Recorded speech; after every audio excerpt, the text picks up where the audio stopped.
সব কেমন আছো? আশা করছি সবাই খুব ভালো আছো। সবাইকে গুড মর্নিং জানিয়ে প্রিয়াঙ্কার আরও একটি নতুন ভিডিওতে সবাইকে অনেক স্বাগত। আর আজ দেখো অনেকটাই বেলা করে ঘুম থেকে উঠেছি, বাইরে অনেকটাই রোদ উঠে গেছে। আর এই যে আমি যে ড্রেসটা পরা রয়েছি, এটা হচ্ছে আমার যখন প্রেগনেন্সি ছিল তখন না ভীষণ গরম লাগতো, তখন এটা কিনেছিলাম।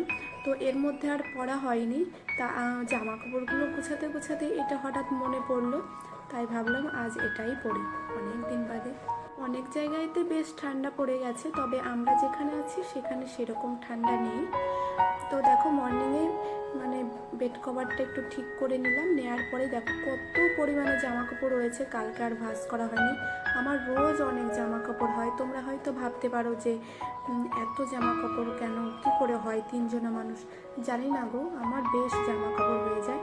তো সেইগুলো দেখো গুছিয়ে নিচ্ছি। তো কিছু কিছু দিদিভাই আমার কমেন্ট করে, তো সেই কমেন্টগুলো করি। আর এই যে মাঝে জানো তো 3 থেকে 4 দিন আমি ভিডিও আপলোড দিতে পারি না। এখন পাপানকে নিয়ে সংসারের কাজ করা, রান্না বান্না এইসব, পাপানকে সামলানো, এই করার মাঝে না আমার ভিডিও করা মানে শ্যুট করা রয়েছে, বাট আমি ভয়েস দিতে পারছি না, সেই কারণে যাই ভিডিও আপলোড দিতে পারিনি। সুপ্রিয়া ব্লগ অ্যাকাউন্ট থেকে দিদিভাই কমেন্ট করেছে, খুব সুন্দর কাজকর্ম তোমার, অনেক কাজকর্ম করলে পাস্তাটা ভালো হয়েছে। তো দিদিভাই তোমাকে অসংখ্য অসংখ্য ধন্যবাদ আমার তরফ থেকে। আর এই ছোট্ট বোনটাকে এভাবেই ভালোবেসো আর এভাবেই পাশে থেকো। আমার হয়তো কিছু কিছু সময় 2-1 দিন লেট হবে ভিডিও আপলোড দিতে, তোমরা তো বুঝতেই পারছো, ছোট বাচ্চা, তার মধ্যে একার সংসার। তোমরা কেউ আমাকে তোমাদের ভালোবাসা থেকে বঞ্চিত করো না, সবাই আমাকে ভালোবাসা দিও আর এভাবেই পাশে থেকো। দেখো ঘরটা গোছানো হয়ে গেছে, নিচের বেড কভারটাও না চেঞ্জ করে দিলাম। তারপরে দেখো ঘরটা এখন ঝাড় দিয়ে দিচ্ছি, তারপরে কিছু জামা কাপড় সেইগুলো ভিজিয়ে নেব, সেইগুলো কাচতে হবে, অনেক কাজ। আর এখন তোমাদের দাদাভাই পাপানকে একটু নিয়েছে, সেই তার ফাঁকে আমি কাজগুলো করে নিচ্ছি। আর তারপরে জানো তো আমি রান্না বান্না করে নিয়েছি। রান্নার মাঝে আবার কি করতে হয়েছে জানো তো, পাপানটা ঘুমাবে বলে কান্না করছিল, ওকে ঘুম পাড়িয়ে দিয়েছি। তার ফাঁকে আমি বলছি এখন তাড়াহুড়ো করে নিই, যদি ভিডিও শ্যুট করতে যাই তাহলে লেট হয়ে যাবে। দেখো স্নানটা করেছি, পুজোটা আর করতে পারিনি, জামা কাপড়টা কেচে রেখেছিলাম, তা ভাবলাম যে পুজোটা করে নিই পাপান ওঠার আগে, তারপরে মেলে দিতে পারবো কোলে করে। তো দেখো পুজোটা আর করতে পারিনি, জামা কাপড়গুলো এখন মেলে দিচ্ছি। আর এই তার মাঝেই পাপান উঠে গেছে, তোমাদের দাদাভাই আমার কাছে দিয়ে দিল। তো এখন কি করবো, আর কোলে করেই করি, তারপরে পুজো টুজো কমপ্লিট করে নেব।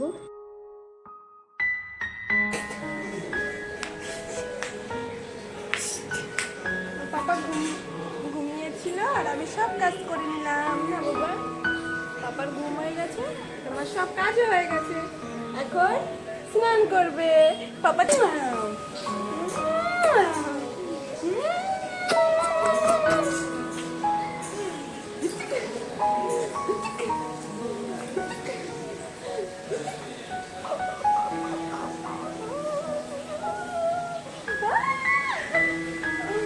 আর জানো তো এখন একটু একটু করে আমার সোনাটা বল খেলতেও শিখে গেছে। দেখো এখন বসে বসে বাবা ছেলে কেউ কীরকমভাবে বল খেলছে, আর বলটা ছুড়ে দিয়ে দেখো কতটা আনন্দ করে, ও নিজে নিজেই নাচ করছে।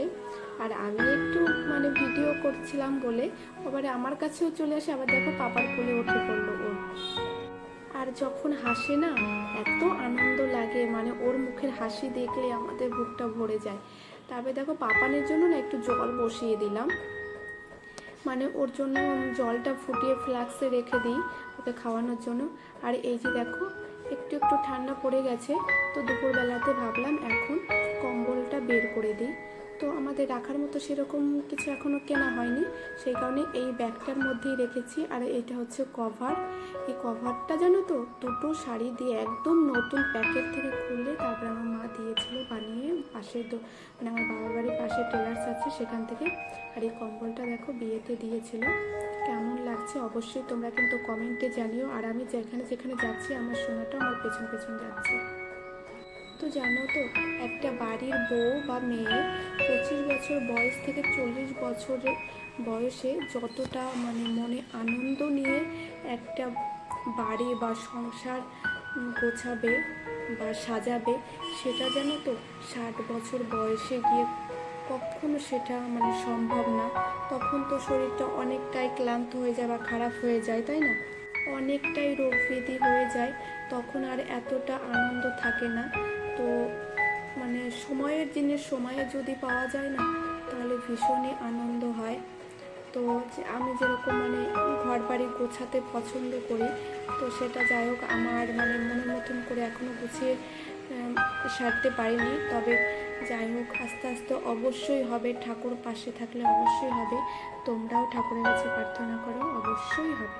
আর এই যে দেখো, আমি লঙ্কাগুলো এভাবেই রাখি, মানে কারো যদি ফ্রিজ না থাকে তাহলে তোমরা এইভাবে লঙ্কা বোটা ছাড়িয়ে তারপর ধুয়ে একটা কাপড় ভিজিয়ে তার মধ্যে এরকম রাখতে পারো, তাহলে একটুও শুকাবে না, 1 সপ্তাহ খুব ভালোভাবে থেকে যাবে। তো এই টিপসটা আশা করছি সবারই খুব মানে কাজে লাগবে। আর এইদিকে দেখো জলটা ফুটে গেছে। আর জানো তো, থালা বাসনগুলোও ধোয়া হয়েছিল না, সেটা এখন ধুয়ে রেখে দিচ্ছি। আর তোমাদের দাদাভাই যে সবজিগুলো এনেছে সেইগুলোও সুন্দর করে গুছিয়ে রেখে দিলাম। এই একটা গামলাতে না হয় না, কিছু কিছু সময় জানো তো একটা সাজিয়েও নামিয়ে নিতে হয়, মানে এত পরিমাণে থালা বাসন হয়ে যায়। এখন একবারে ধুতে পারি না, তো দেখা গেল সকালে রেখে দিয়েছি, দুপুর রেখে দিয়ে পরে ধুই, এরকম একটা ব্যাপার হয়ে যাচ্ছে, পাপানকে নিয়ে করে সারতে পারি না। আর এই যে সময়ের কাজটার সাথে সাথেই মানে যখন অল্প অল্প থালা বাসন হয় তখনই যদি ধুয়ে রাখি না, তাহলে আর এত হয় না। আর আজ দেখো রান্না বান্না করেছি, আর তখন আর মানে তাড়াহুড়ো করে না এই রান্নাঘরটাকে আর ক্লিন করে রাখতে পারিনি। আর এই যে জানলাটা একটু ধুলোবালি হয়ে গেছে, সেটাও না ফার্স্টে আমি একটু স্কচ-ব্রাইট সাবান দিয়ে একটু ঘষে মানে মুছে নিলাম।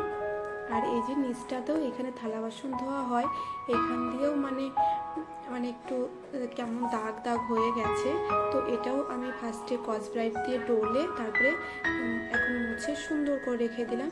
থালা বাসনটাও যেহেতু ধোয়া হয়ে গেছে। আর এই যে দেখো জলগুলো না একদম মানে যে কটা বোতল আছে, 3-4টা আমাদের বোতল আছে, ভরে রাখলে বেশ ভালোই হয়। কিছু কিছু কিছু কিছু সময় কি হয়, এই জলগুলো মানে ভরার আলসিতে খাওয়া হয় না, সেই কারণে ভরে রাখলে। আর জানলাটার উপরে বেশ এখন রোদ আসবে, ঠান্ডা পড়ে যাচ্ছে আস্তে আস্তে, তো জলটা প্রচণ্ড ঠান্ডাও থাকবে না, এখানে সাজিয়ে রাখলে খাওয়াও হবে আর দেখতেও বেশ ভালো লাগবে।